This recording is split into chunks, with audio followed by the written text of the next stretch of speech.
June 1986. Len Bias, a gifted basketball player from the poor neighborhoods of Washington, is drafted second overall in the NBA, instantly changing his life. Just 2 days later, Bias prepares to sign multi-million-dollar endorsement deals, standing on the edge of superstardom and wealth. That same night, Len celebrates with his teammates at a party that stretches until early morning hours. At 6:32 a.m., in the middle of a casual conversation, Len suddenly collapses from a heart attack. 2 hours later, doctors confirm the cause of death: heart arrhythmia triggered by a cocaine overdose. For years, cocaine use in professional basketball was ignored, even though most players in the 1980s used it regularly.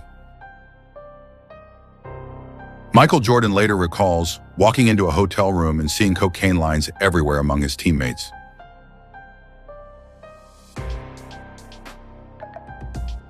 During the 1980s, the United States faced a massive cocaine epidemic affecting millions of Americans. Cocaine became a symbol of wealth and status, common among businessmen, celebrities, and athletes.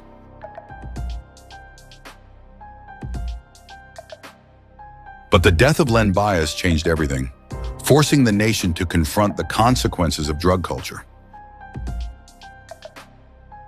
President Ronald Reagan declared a full-scale war on drugs, launching the largest anti-drug campaign in U.S. history. The war on drugs cost trillions, imprisoned thousands, and claimed countless lives across the country. No one could imagine that the death of a young basketball star would eventually contribute to the collapse of Pablo Escobar's drug empire. Pablo Escobar, a legendary drug lord with unimaginable wealth, would soon become one of the most famous criminals in world history. Over time, Escobar turned into a global icon, admired and referenced by musicians, celebrities, and pop culture figures. Dozens of films and TV series were made about him, with Netflix's Narcos becoming one of the most successful crime shows ever. Millions of viewers were drawn to the question: was Escobar a ruthless killer or a modern Robin Hood fighting injustice? Despite endless stories about his wealth, few people try to understand how such an ordinary-looking man gained immense power. This episode is not really about basketball or cocaine, but about business and politics built on drug trafficking. We will explore how Escobar reshaped the image of Robin Hood and became a powerful symbol of mass culture. You will see how his cartel operated, from hidden laboratories deep in the Colombian jungle to Miami nightclubs. We will break down the business model behind cocaine trafficking, following the product's journey step by step. In the end, you will learn how Escobar transformed from a national hero into the world's most wanted terrorist. This channel exists to explain complex stories clearly, revealing the hidden mechanics behind famous historical events.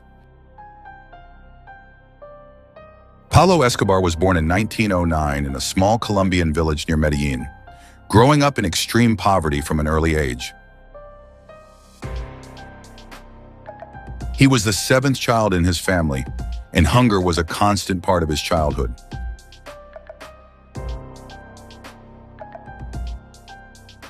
But Escobar's fate was shaped not only by poverty, but by the violent country he was born into. Throughout the 20th century, Colombia was torn apart by brutal civil wars involving politicians, rebels, and organized crime.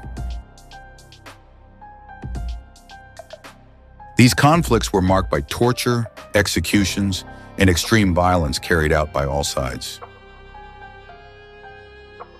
Between 1948 and 1958 alone, More than 200,000 people were killed during Colombia's internal conflicts. Economic crisis, inflation, and instability fueled the rapid growth of Colombia's shadow economy. Drug trafficking became central to this underground economy, controlled by organized groups rather than street gangs.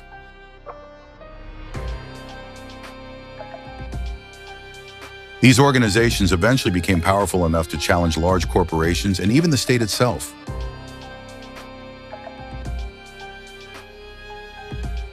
For many farmers, growing coca or marijuana was far more profitable than legal crops.